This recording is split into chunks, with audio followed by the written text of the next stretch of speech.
우리는 지금 계속해서 사도신경의 말씀들을 함께 강해하고 있는 중인데 지난주에 우리가 고백하고 있는 사도신경에는 포함되어져 있지 않지만 라틴어 원문 사도신경과 그리고 여러 외국어 사도신경에 포함되어 있는 지옥에 내려가시고 라는 이 고백이 어떤 의미를 담고 있는지에 대해서 함께 말씀을 나누었습니다. 지난주에 나누었던 말씀 다시 간단하게 정리하면 예수님이 십자가에서 죽고 무덤에 묻히신 후에 지옥에 내려가셨다라는 이 고백을 굉장히 다양하게 해석하고 다양하게 주장하는 여러 무리들이 있었죠.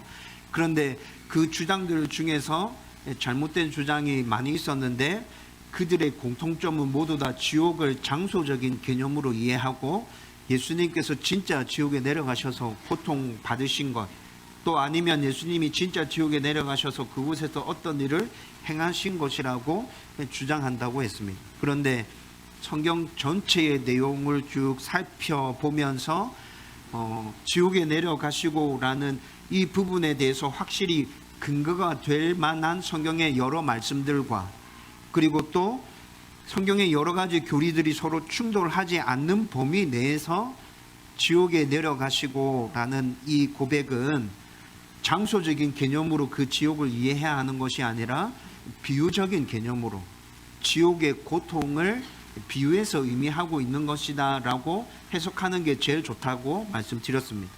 그래서 우리 교회가 속하고 있는 개혁주의 신학교, 개혁주의 신학 사상에서는 이 지옥에 내려가시고 라는 이 고백을 비유적인 고백으로 해석해서 예수님이 진짜 지옥에 내려가신 게 아니라 그가 우리를 위해서 당하신 그 십자가의 고난이, 영과 육이 당하신 그 십자가의 고난이 지옥에 내려가신 것과 같은 고난이었음을 이 고백을 통해서 표현하는 것이라 그랬죠. 여러분, 그래서 우리는 이 고백을 선포할 때마다 하나님께, 예수님께 죄송하고 미안한 마음을 가져야 됩니다. 내가 당해야 될 고난이었는데 예수님께서 나를 구원하시기 위해서 그 고난을, 그 엄청난 말로 표현할 수 없는, 우리의 상상으로도 생각해 볼 수 없는 그러한 엄청난 고난을 당하신 그 예수님, 너무 죄송하고 미안하고 송구하고, 그럼과 동시에 그분이 이루신 그 구원을 찬양하고 기뻐하고 즐거워하고 예수님이 받으셔야 되는 합당한 예배를 올려드려야겠구나 라는 그 마음의 고백과 결단이 우리가 지옥에 내려가시고 라는 믿음의 선포를 할 때마다 우리 가슴 속에서 샘솟아나야 된다. 저와 여러분들이 이런 마음을 가지고 이 고백을 담대하게 선포할 수 있기를 주님의 이름으로 축원드립니다. 오늘은 우리가 사도신경에서 죽은 자 가운데서 다시 살아나시고 라고 고백하는 예수님의 부활에 대해서 함께 말씀을 나눌 것입니다. 여러분, 구약의 성경 딱 펼치자마자 하나님의 천지 창조 사건이 등장합니다. 그리고 신약 사복음서 거의 끝부분에 사복음서 모두 부활하신 예수님에 대해서 기록하고 있죠. 여러분, 이렇게 신구약 성경에 나타나고 있는 천지 창조와 예수님의 부활의 사건은 성경에 나타나는 여러 가지 기적과 이적들 중에서도 굉장히 믿기 힘든 것임이 사실입니다. 여러분, 그러나 이 두 가지 일은 이 세상에 살아가는 모든 사람들에게, 예수를 믿지 않는 사람이라 할지라도 아주 중요한 의미를 담고 있습니다. 특별히 오늘은 예수님의 부활에 대해서 저와 여러분들이 집중해서 살펴볼 텐데, 여러분, 예수님의 부활은 역사적인 사실이며 그리고 이 부활이 담고 있는 굉장히 중요한 그 의미들을 함께 나눌 텐데, 오늘 말씀을 나누고 난 이후에 저와 여러분들의 마음 가운데서 여러분 담대함으로 부활을 선포하고 그 부활에 담긴 그 의미를 믿음으로 고백하는 주의 백성 되기를 주님의 이름으로 축원드립니다. 여러분, 오늘 우리가 읽은 본문 말씀은 고린도 교회 안에 죽은 자의 부활과 관련해서 잘못된 생각들이 서서히 퍼지기 시작했는데 그 생각을 바로 잡기 위해서 바울이 부활 변증으로 지금 부활이 역사적인 사실임을 증명하고 있는 본문을 우리가 읽었습니다. 여러분, 15장 전체가 부활과 관련된 말씀들인데 전부 다를 읽었으면 좋겠어요. 그런데 너무 길어서 오늘 1절부터 8절까지만 읽었습니다. 여러분, 고린도 교회에서 지금 이 사건이 일어난 시점이 언제냐면 예수님께서 십자가에 죽으시고 부활하시고 난 후에 한 25년 정도 시간이 흘러서 지금 고린도 교회 안에 이 사건이 일어나고 있습니다. 고린도 교회 안에 있는 성도들 중에 일부가 헬라 사상의 영향을 받아서 예수님의 부활은 인정하지만 다른 죽은 사람의 부활은 인정하지 않는 아주 이상한 믿음을 가진 성도들이 일어나기 시작했습니다. 여러분, 이 사람들이 이런 믿음을 가지게 된 이유는요, 예수님의 부활은 인정하지만 다른 죽은 사람의 부활은 인정하지 않는다 했잖아요. 여러분, 이거 생각해보면 모순되거든요. 모순되는데 이런 이상한 믿음을 가지게 된 이유는 예수님의 부활 사건이 있고 난 다음에 25년이 지나서 지금 이 사건이 일어나고 했잖아. 말씀드렸죠? 그때 그 당시에 예수님의 부활을 직접 목격했던 사람들이 굉장히 많이 살고 있었어요. 여러분, 그 사람들이 직접 목격한 사람들이 자기들 중에 포함되어서 살고 있었기 때문에 예수님의 부활이 거짓말이라고 얘기하면 목격한 사람들이 내가 목격했는데 니 무슨 소리 하는데, 내가 진짜 봤어, 이 사람들이 한두 사람이 아니라 여러 사람이 있었다는 거죠. 그렇기 때문에 예수님의 부활은 부정할 수가 없었어요. 그래서 예수님의 부활은 인정하지만 그런데 다른 사람들이 부활하는 건 없다, 그건 거짓말이야, 있을 수 없는 일이야, 이렇게 주장하는 사람들이 많이 생겼다는 거죠. 그런데 여러분, 예수님의 부활은 인정하면서도 다른 죽은 사람의 부활을 인정하지 않는다는 것은 제가 좀 전에도 말씀드렸는데 이건 모순입니다. 예수님의 부활을 인정하지만 다른 죽은 사람의 부활을 인정하지 않는다는 말을 다시 뒤집어서 이 사람들이 가지고 있는 정상적인 생각을 유추해 보면 어떻게 나오냐면 예수님의 부활도 거짓말이야, 죽은 사람들의 부활도 거짓말이야. 여러분, 이 사람들 안에는 이 생각이 지금 자리 잡고 있는 거라고. 여러분, 바울이 그 사실을 너무나도 잘 알죠. 예수님의 부활은 인정한다고 말하지만 저 사람들 지금 예수님의 부활도 믿지 않고 있어.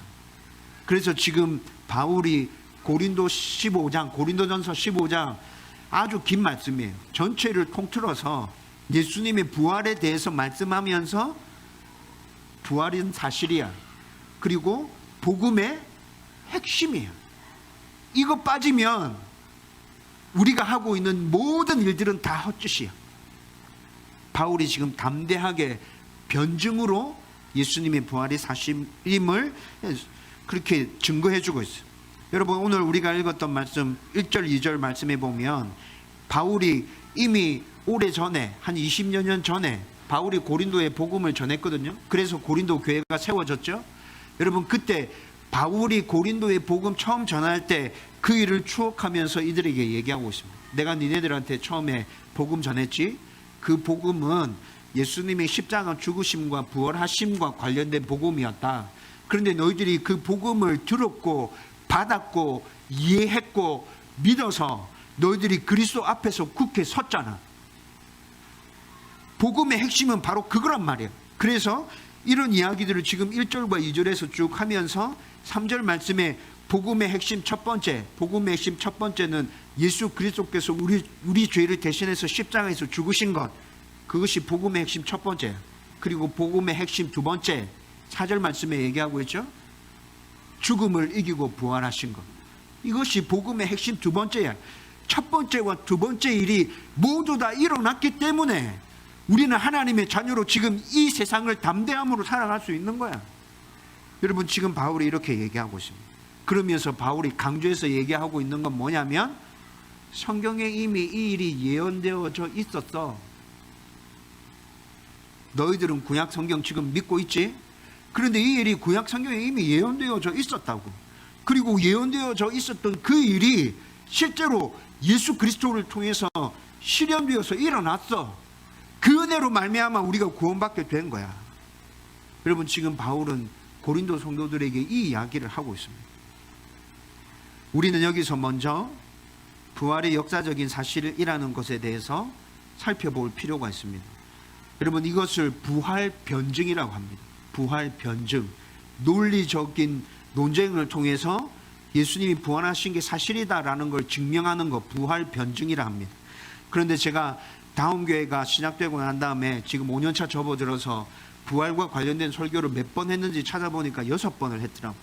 6번을 했는데 부활 변증과 관련된 설교는 단 한 번도 하지 않았습니다. 다 다른 주제를 가지고 부활과 관련된 설교를 했는데, 오늘은 여러분들이 오래 신앙생활을 하셨다면 부활 변증과 관련된 설교는 이미 여러 차례 들어보셨을 겁니다. 그렇지만 부활이 역사적인 사실이라는 것을 강력하게 여러분들에게 다시 선포하기 위해서 부활 변증에 대한 설교를 간단하게 앞부분에 살펴보고, 그 다음에 이 부활이 우리에게 주는 의미가 무엇인지에 대해서 살펴보려고 합니다. 여러분, 작년에 부활주일 날 제가 부활 변증과 관련된 일부분을 여러분들에게 잠깐 말씀드리면서 앤토니 플루 교수와 게리 하바마스 교수의 논쟁에 대해서 설명해 드린 적이 있습니다. 기억나십니까? 여러분, 이 두 사람의 논쟁이 대한민국 땅의 부활 논쟁이라는 책으로 출판되어져 있습니다. 지금도 살 수 있습니다. 여러분들이 예수님의 부활이 과학적이고 학문적이고 논리적으로 확실하게 사실임을 분명하게 파헤치고 싶다면 여러분, 부활 변증이라는 책을 사서 읽으십시오. 그 책을 읽다 보면 그 책에서 또 다른 여러 권의 책들을 소개하고 있을 겁니다. 여러분, 그 모든 책들을 다 읽어가면 논리적이고 이성적이고 학문적으로도 예수님이 부활의 사실이라는 것을 여러분들은 확인할 수 있게 될 겁니다. 여러분, 그런데 이렇게 부활이 사실이라는 것이 논리적으로도 충분히 증명할 수 있고, 그리고 사복음서에 분명하게 예수님이 부활하셨다고 기도하고 있고, 그때 그 당시에 예수님의 이야기를 담은 수많은 문헌들이 예수님의 십자가 죽음과 부활이 사실이라고 말하고 있지만, 여전히 2000여 년의 세월이 흐르는 동안에 여전히 예수님의 부활이 사실이 아니라고 말하는 사람들도 너무나도 많다고요. 여러분, 그들이 주장하는 가설 중에 3가지 가설이 있어요. 예수님의 부활은 거짓말이야 라고 주장하면서 그들이 주장하는 3가지 가설이 있는데, 여러분, 이 가설들을 반박하면서 이 가설을 왜 받아들일 수 없는지 반박하고, 사복음서에 이미 예수님이 부활하셨다고 충분히 얘기하고 있잖아, 다른 문헌들에도 그렇게 얘기하고 있잖아, 여러분, 이들에게 그렇게 분명한 근거와 제시를 들이밀 필요가 있죠. 그렇죠? 저와 여러분들이 이 부활 변증을 통해서 예수님의 부활이 역사적인 사실이구나, 여러분, 담대하게 믿음으로 받아들일 수 있기를 주님의 이름으로 축원드립니다. 여러분, 부활을 부정하는 이들이 가장 많이 주장하는 가설이 도둑설입니다. 예수님의 제자들이 무덤에서 시체를 도둑질한 후에 예수님이 부활했다고 거짓말하는 것이다. 여러분, 이렇게 주장하는 사람들이 많습니다. 여러분, 지금도 예수님의 부활을 부정하는 사람들이 도둑 가설을 지금도 주장하고 있어요. 2000여 년 전에도 주장했고 지금도 여전히 이 주장을 하고 있습니다. 마태복음 28장 11절에서 15절 말씀을 읽어보면 예수님의 무덤을 지키던 경비병들이 예수님이 부활하셨다는 사실을 알았습니다. 허겁지겁 종교 지도자들에게 달려갑니다. 예수님이 다시 살았습니다. 예수가 다시 살았습니다. 이렇게 보고했을 때 종교 지도자들이 그들에게 시키죠. 그의 제자들이 밤에 와서 우리가 잘 때에 그를 도둑질하여 갔다 하라. 돈을 주고 이렇게 시켰습니다. 여러분, 이 사실조차도 지금 성경에 기록되어져 있다는 거잖아요. 그렇죠? 여러분, 돈을 받은 이 경비들이, 종교 지도자들이 그들에게 일러주었던 대로 소문을 퍼뜨리기 시작했습니다. 우리가 경비 서다가 잠깐 쫄았는데 그때 예수의 제자들이 와서 시체들을 훔쳐갔다. 그래놓고 자기들이 지금 예수가 부활했다고 얘기하고 있다. 이런 소문들이 유대인들 사이에 퍼져나가기 시작했죠. 여러분, 그런데 마태복음 27장 62절에서 66절의 말씀을 읽어보십시오. 그 말씀을 읽어보면 종교 지도자들은 예수를 십자가에 못 박을 때 이미 그가 죽은 지 3일 후에 살아난다는 이야기들을 여러 번 들었기 때문에 그것에 대해서 의심합니다. 혹시라도 살아나면 어떻게 하지? 진짜 큰일인데? 이전에 일어났던 그 혼란보다도 더 심각한 혼란이 일어나게 될 거예요. 요거를 막아야겠다. 진짜 예수가 살아난다 하더라도 요걸 좀 막아야겠어.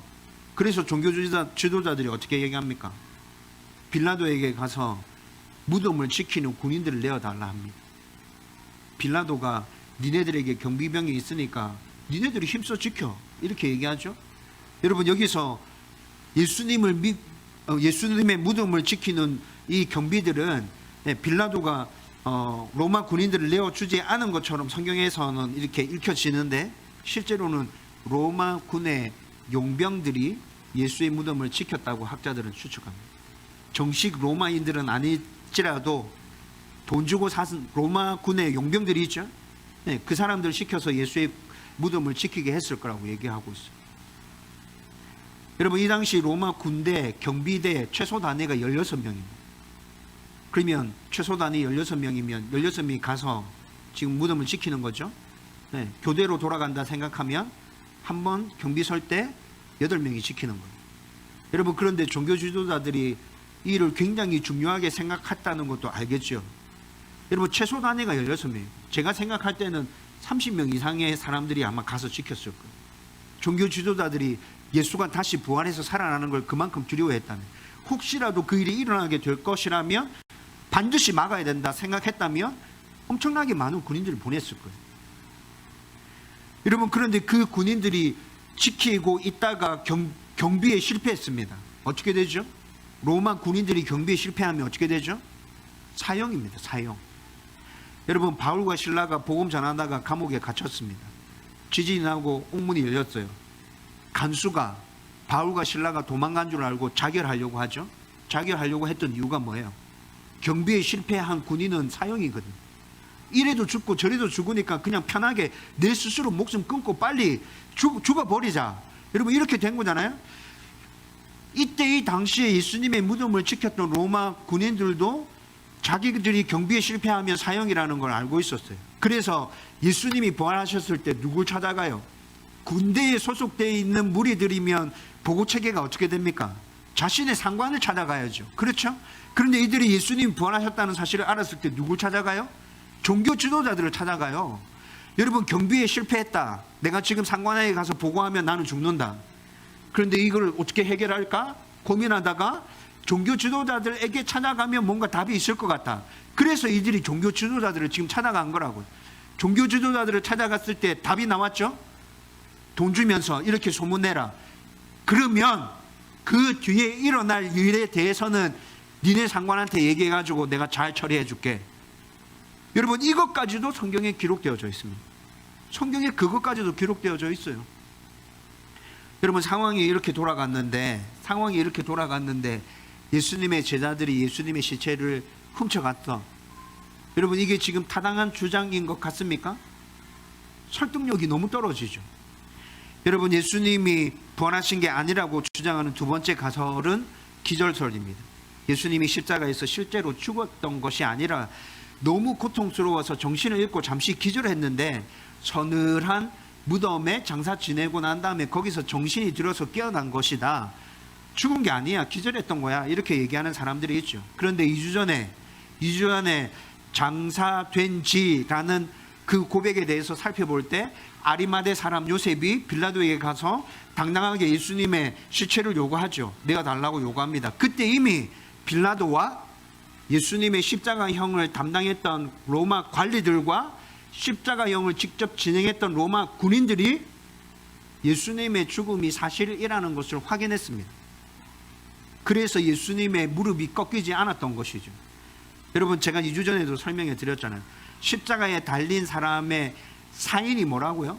호흡이 안 돼서 죽는 거거든요. 호흡이 안 돼서 죽는 거예요. 십자가에 달려 있을 때 온몸이 밑으로 처지면서 몸의 온 체중이 여기 손목과 발목에 박힌 못에 다 실립니다. 그렇게 한참 이렇게 있다 보면 나중에는 이 폐가 압박을 받아서 호흡하는 것조차도 곤란한 상황에 이르게 됩니다. 이런 상황이 지속되다가 나중에 호흡이 안 돼서 그들이 질식해서 죽었거든요. 여러분, 그런데 그 고통을 견디다가 호흡이 안 돼서 죽을 것 같으면 십자가에 달린 사람들이 어떻게 해요? 발목에 못이 박혀져 있잖아요. 거기 고통을 참고 다시 발목에 힘을 딱 줘서 몸을 쭉 끌어올려서 호흡 한번 깊이 들이쉬고 다시 이렇게 쑥 내려가는 거예요. 여러분, 이런 과정들이 십자가에 달려 있었던 사람들에게 반복되는 과정이었다고. 이렇게 오래 달려있는 사람은 3일 동안 달려있었어요. 여러분, 그 고통이 얼마나 엄청난 것인지 이해가 되잖아요. 여러분, 이렇게 십자가에 달려있었는데 빨리 죽이려고 하면 어떻게 해요? 몸을 다시 끌어올릴 수 없도록 무릎을 꺾는 거예요. 빨리 죽이기 위해서. 그런데 예수님이 죽었는가 살았는가 가보니까, 살았으면 무릎을 꺾으려고 가보니까 예수님이 죽었어. 무릎을 꺾지 않았죠? 아, 죽었구나. 그래서 무릎을 꺾지 않았는데 그 대신에 진짜 죽었는지 확인하기 위해서 어떻게 해요? 창으로 찌릅니다. 옆구리를 찔러서 피가 어떻게 나오는지 확인하는 거예요. 사람이 죽고 나면 피가 물과 피로 이렇게 분리되어서 이렇게 나옵니다. 살아있는 사람은 그냥 피가 나오죠. 그렇죠? 그래서 옆구리를 찌르게 된 거예요. 여러분, 이 모든 사실이 무엇을 얘기해 줘요? 예수는 진짜 죽었다. 진짜 죽은 것이다. 그리고 또 만약에 기절한 것이 사실이라고 해도 십자가에 달리시기 전에 그렇게 죽을 정도로 심하게 채찍질 당하신 예수님이 겨우겨우 정신을 차려서 무덤 안에서 깨어났을 때 무덤을 막고 있는 그 엄청난 돌을 어떻게 옮겼다는 얘기예요.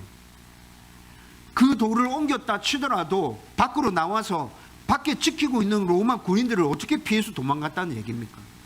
여러분, 이 주장도 참 설득력이 너무 떨어져. 이거 받아들일 수 없어.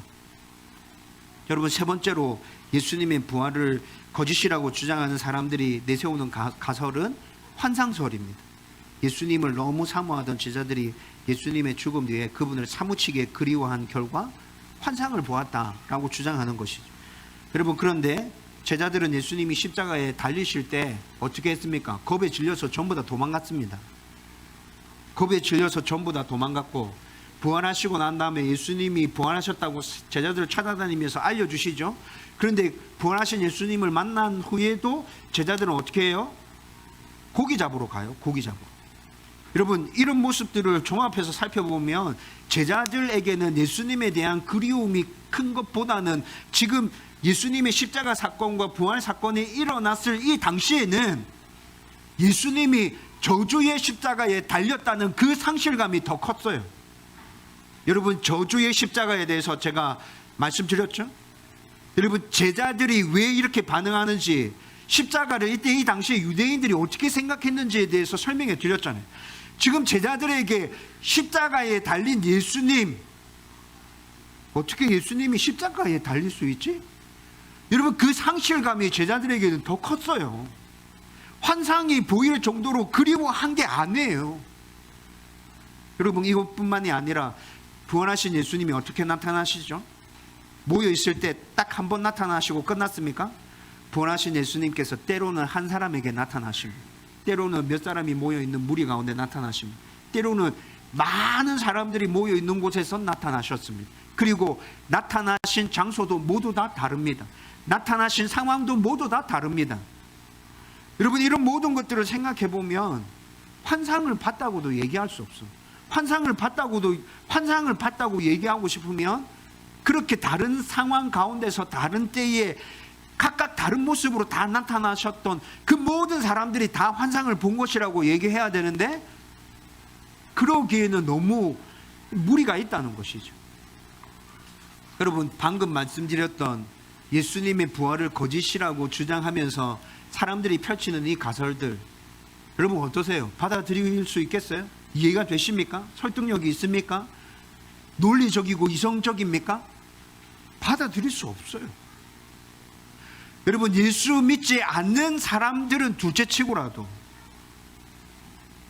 예수 믿는 저와 여러분들은 이름에도 불구하고 예수님의 부활이 사실이라고 말하는 것이 주저된다면 여러분, 심각하게 문제 있는 거 아닙니까? 이름에도 불구하고 예수 믿는 우리가 사람들 앞에서 예수님 부활하셨습니다 라고 말하는 것이 창피하고 부끄럽다면, 여러분, 그것은 심각하게 문제가 있는 것이죠. 저와 여러분들의 부활에 대해서 어떤 믿음을 가지고 있는지 곰곰이 생각해 봐야 합니다. 사람들 앞에서 나는 담대하게 이 부활을 선포할 수 있는가? 저와 여러분들이 예수님께서 부활하셨다라는 이 믿음의 고백 앞에서 첫 번째로 예수님의 부활은 역사적인 사실이다. 믿을 수 있기를 주님의 이름으로 축원드립니다. 여러분, 이제 예수님의 부활은 우리에게 어떤 의미가 있는지에 대해서 살펴봐야겠죠.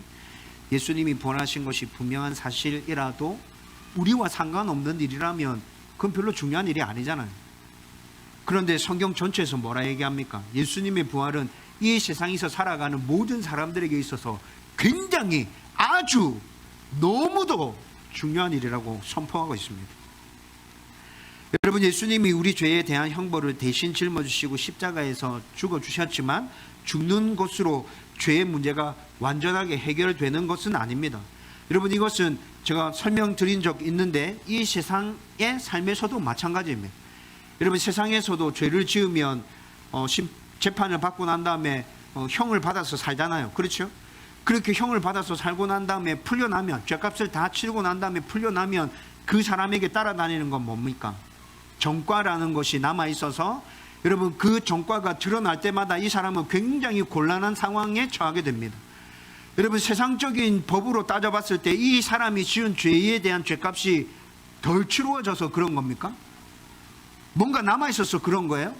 세상적인 법의 기준으로 봤을 때는 이 사람이 지은 죄에 대한 죄값을 다 치렀잖아요. 그럼에도 불구하고 정과라는 것이 이 사람을 계속 따라다니면서 굉장히 못살게 괴롭힙니다. 여러분, 이건 영적인 부분에 있어서도 똑같습니다.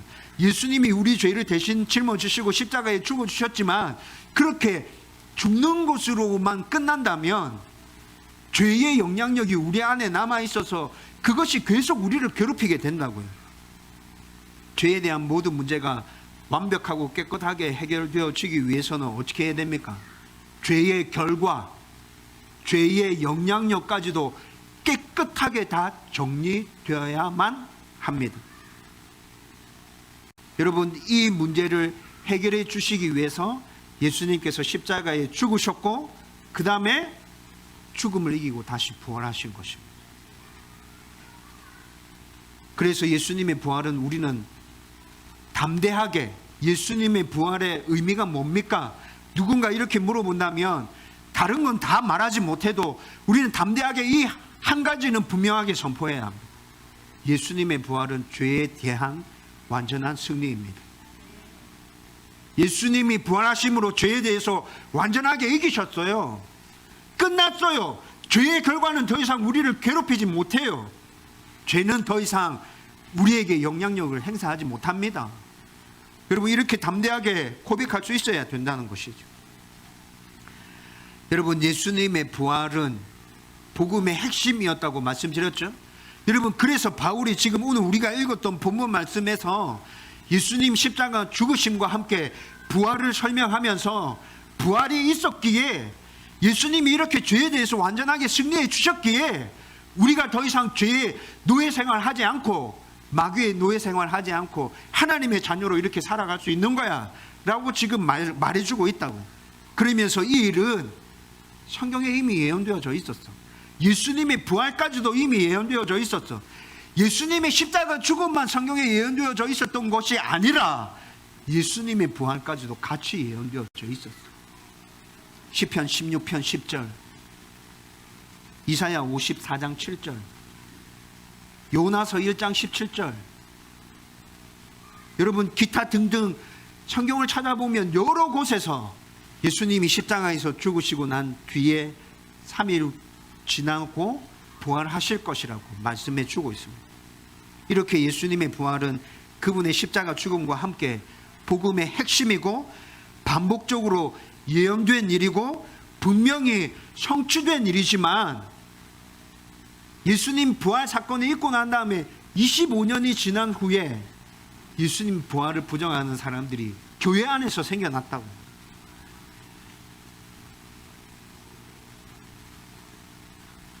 바울이 얼마나 답답했으면 여러분, 예수님의 부활을 직접 목격한 자들에 대해서도 오늘 우리가 읽었던 본문 말씀에 언급하고 있습니다. 너희들이 지금 그렇게 부정하는데 그럼 이 사람들은 어떻게 할 건데? 이 사람들 다 예수님 부활을 직접 목격했다고 말하는데, 베드로와 12제자, 500여 형제들, 야고보, 예수님의 12제자 이외의 사도라 칭함을 받았던 자들, 안드리고, 유니아, 바나바, 디모데, 실로아노, 이 외에도 예수님이 부활하신 날에 예수님을 만났던 막달라 마리아, 무덤을 찾아갔던 다른 여인들, 엠마오로 가던 제자들 등등등등, 이 사람들이 다 예수님 부활을 목격했는데 이들 중에 지금 상당히 많은 사람이 살아있는데, 그러면 너희들은 이 사람들이 말하는 걸 뭐라 반박할 건데? 여러분, 이렇게 지금 얘기하고 있다고. 예수님의 부활을 직접 목격한 이들, 성경에 나타나는 사람들만 쭉 찾아보면 600명이 넘습니다. 여러분, 그리고 바울이 고린도 전서를 기록할 때가 여러분 AD 54년, 55년 경입니다. 이때 이미 부활을 목격했던 수많은 사람들이 살아있다고 지금 계속 말하고 있잖아요. 그렇죠? 살아있을 뿐만이 아니라 이 사람들이 지금 계속 예수님 십자가에 죽으셨고 부활하셨다, 그래서 우리의 죄의 문제가 다 해결되었다고 계속 증거하고 있었거든요. 예수님의 십자가가 죽음과 부활은 구약 성경에 예언되어져 있었어. 실제로 다 일어났어. 목격한 사람들이 있어. 그 목격한 사람들 중에 지금도 고린도에서 예수님의 십자가 사건과 부활을 증거하는 사람들이 있잖아. 너희들 알고 있잖아. 믿어야 돼. 여러분, 바울이 지금 고린도 성도들에게 이렇게 선포하고 있는 것입니다. 그러면서 만약에 부활이 없다면 어떤 일이 일어날 것인지에 대해서도 설명합니다. 고린도전서 15장 14절 말씀, 오늘 우리가 읽지는 않았는데 고린도전서 15장 14절 말씀에 이렇게 얘기합니다. 만약에 예수님께서 살아나시지 않았다면 우리가 전파하는 것도 헛것이요 또 너희 믿음도 헛것이라. 우리가 전파하는 것도 헛것이고 우리의 믿음도 헛것이라, 이렇게 얘기하고 있어요. 여러분, 그런데 여기서 바울이 우리가라는 인칭 대명사를 쓰고 있죠. 여러분, 우리가에 포함되는 사람은 누구일까요? 바울이 지금 얘기하는 우리의 믿음도 헛것이고 우리가 전파하는 것도 헛것이다 라고 말했는데, 여기에 포함되어지는 우리가라는 사람은 예수님을 믿어서 예수님이 우리의 구원과 관련된 모든 문제를 다 해결해 주셨다고 받아들이고 그것을 믿음으로 선포하고 있는 모든 사람들을 다 우리가라는 인칭 대명사 안에 포함시켜서 얘기하고 있는 거예요. 여러분, 이때 이 당시에는 바울을 비롯해서 여러 사도들이 예루살렘에서 복음을 담대하게 선포하고 있었습니다. 그렇게 복음을 선포하던 중에 예루살렘 안에서 박해가 일어나죠. 박해가 일어나고 기독교인들을 괴롭히는 일들이 점점 심해지면서 예루살렘에 살던 기독교인들이 견디다 못해서 다른 이방 지역으로 다 도망가서 피합니다. 여러분, 그 사람들을 우리는 디아스포라 이렇게 얘기하죠. 디아스포라. 믿음을 지키기 위해서 예루살렘, 자기 고향을 버리고 이방 나라로 피해서 도망간 사람들, 디아스포라. 여러분, 이 사람들이 그렇게 도망가고 난 후에 그곳에서도 계속 예수님의 십자가 사건과 부활 사건을 증거하고 있었습니다. 이 사람들을 다 포함해서 바울이 지금 우리가라고 얘기하고 있습니다. 조금 더 구체적으로 살펴보면 예루살렘에서 스데반이 예수님이 십자가에서 죽으시고 부활하신 그 사건을 담대하게 전하다가 유대인들의 돌에 받아서 기독교 역사상 첫 번째 순교자가 됩니다. 스데반이 이 우리가에 포함되어지는 것이죠. 그 박해로 인해서 이방 곳곳에 뿔뿔이 흩어진 그 디아스포라들, 그곳에서 사서 고생하면서도 예수님의 십자가 죽음과 부활을 담대하게 선포하는 그 사람들, 우리가에 포함되어지는 것입니다. 우리는 고린도에서 부활 논쟁이 있고 난 후에 2000여 년의 세월이 지나서 지금 대한민국 땅이라는 이곳에 살고 있습니다. 그렇지만 우리도 예수님께서 나를 위해서 십자가 죽으셨고 부활하셨다는 것을 믿고 고백하는 자들입니다. 바울이 말하는 우리가에 저와 여러분도 포함되어지는 것입니다. 여러분, 이 복음이 우리에게 어떻게까지 전해졌습니까? 어떤 과정을 거쳐서 전해졌죠? 자세하게는 몰라도 여러분 아는 거 있을 겁니다. 중요한 사건들 있을 거예요. 예수님이 부활하고 승천하고 난 후에 예수님의 제자들은 성령을 받고 복음을 전하는 일을 시작했죠. 목숨을 걸고 일을 했습니다. 예수님의 12 제자들이 다 어떻게 죽었다고 전해집니까? 모두 다 순교했다고 전해집니다. 베드로와 바돌로메는 십자가에 거꾸로 매달려 죽었습니다. 안드레는 X자형의 십자가에 매달렸습니다. 야고보와 마태는 칼에 베었고 도마는 창에 찔려 죽었고 마띠아는 돌에 맞아 죽었고 알페오의 아들 야고보는 성전 꼭대기에서 밀쳐서 떨어뜨려 죽임을 당했습니다. 야고보의 동생 유다는 활에 맞아 죽었고 빌립은 기둥에 매달려서 그렇게 고통당하다가 죽었고 시몬은 예수님처럼 십자가에 달려 죽었습니다. 예수님의 12제자들이 모두 다 복음을 전하다가 이렇게 순교당했습니다. 여러분, 이들뿐만이 아니라 오늘 본문이 AD 50년경의 일이라고 했죠. AD 50년경 10여 년이 지나고 AD 64년경에 로마의 황제 네로가 기독교인들에 대한 핍박을 시작합니다. 여러분, 네로 황제 때 로마에 살던 기독교인들이 어떤 핍박을 당했고 어떻게 죽어갔는지 여러분 이야기 들어보신 거 있으시죠? 그때 그 당시에 로마 대로에 가로등이 있었습니다. 그 가로등에 불이 어떻게 켜졌다고요? 예수 믿는 사람들을 죽여서 그 사람들의 기름을 짜서 그 가로등에 불을 켰다고. 그 정도로 예수 믿는 사람들에 대한 핍박이 심했습니다. 여러분, 네로 황제 때부터 시작된 로마의 이 핍박은 디오클레티아누스 황제까지 250여 년 동안 로마에서 계속되었습니다. 그런데 기독교가 사라졌습니까? 아니요. 250여 년의 세월이 흐르는 동안 로마 안에서의 기독교는 단 한 번도 사라진 적이 없었습니다. 수많은 사람들이 죽어갔지만 예수 그리스도의 십자가에서 죽으심과 부활하심을 증거하기 위해서 불과 같이 일어서고 있었다고요. 1500년 중반에는 영국의 메리 여왕이 등장해서 영국에 있는 기독교인들을 핍박하기 시작했습니다. 여러분, 그 사람들이 오죽했으면 자기 소유의 모든 것들을 다 포기하고 신앙의 자유를 찾아서 새로운 땅을 찾아가야겠다. 여러분, 그렇게 해서 청교도들이 새로운 땅을 찾아가서 세운 나라가 미국이잖아요. 여러분, 1500년에는 그런 핍박이 있었어요. 우리나라의 복음이 어떻게 전해졌습니까? 1866년에 영국인 선교사 로버트 토마스라는 선교사가 조선이라는 땅에 복음을 전해주기 위해서 들어왔습니다. 여러분, 그런데 그 토마스는 배에서 내리자마자 조선 군사들에 의해서 순교당했습니다. 복음 전해주기 위해서 이 땅에 왔는데 예수님에 대한 이야기 단 한마디도 하지 못하고 배에서 내리자마자 그렇게 순교당했고, 그가 가지고 온 성경책이 이 조선 땅에 남았습니다. 그로부터 복음이 전파되기 시작해서 여러분 140년, 150년의 세월이 흐르는 지금 대한민국 땅에 기독교가 이렇게 세워져 있다. 일제시대 때는 어떤 핍박이 있었습니까? 6.25 전쟁 때 공산당들이 목사와 성도들을 어떻게 죽였는지 여러분 이야기 들어보신 거 없으신가요? 여러분, 2000여 년의 세월이 흐르는 동안에 이렇게 전 세계에서는 목숨을 걸고 예수님의 십자가 죽으심과 부활을 증거했던 사람들이 수도 없이 많았었습니다. 그들이 이 복음 때문에 피를 흘렸고 그것이 전해져서 지금 저와 여러분들에게까지 전해진 것입니다. 여러분, 오늘 바울이 얘기합니다. 예수님의 부활이 없었다면 우리가 믿는 것도 헛것이고 우리가 전하는 것도 헛것이다. 예수님의 부활이 없었다면 2000여 년의 세월 동안 이렇게 죽어갔던 수많은 사람들의 그 희생과 그 피는 다 헛된 것이었습니다. 14절 말씀 뒷부분에 보면 예수님의 부활이 없다면 우리의 믿음도 헛것이라고 얘기하고 있죠. 여기서 우리는 우리의 믿음은 무엇인지 생각해 봐야 합니다. 여러분은 성도로서 신앙생활을 하면서 무엇을 믿고 있는 것입니까? 빨리 대답할 거리가 생각 안 납니까?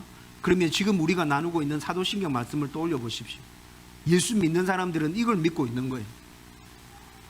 만물을 창조하신 하나님이 나의 전지전능하신 아버지이시며 하나님의 아들인 예수님이 내 죄를 대신해서 십자가에서 형벌을 받아 죽으셨고 부활하셔서 죄의 모든 문제를 다 해결해 주신 나의 구주이시고, 성령님이 지금 내 안에 내주하셔서 내가 하나님의 자녀인 것을 증언해 주시고 영원토록 나를 지키시고 보호해 주시고 인도해 주시고, 마지막 날에 예수님께서 다시 이 땅에 오셔서 심판하실 것이고 그 위에 그 이후에 성도들은 모두 다 하나님 계신 그 천국에서 행복한 삶을 살게 될 것이다.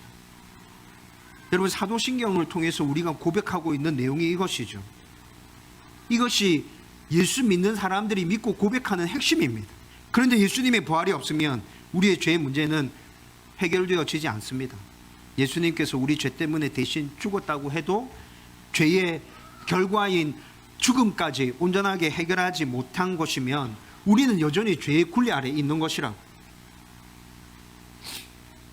우리가 여전히 죄의 굴레 아래에 있으면 하나님은 좋으신 아버지가 아니라 굉장히 무서운 심판자이십니다. 우리가 여전히 죄의 굴레 아래에 있으면 성령 하나님은 내 안에 내주하실 수 없습니다. 우리가 여전히 죄의 굴레 가운데 있으면 예수 그리스도께서 심판주로 마지막 날 이 땅에 오실 때 우리는 영원한 죽음 가운데 처해지게 될 것입니다.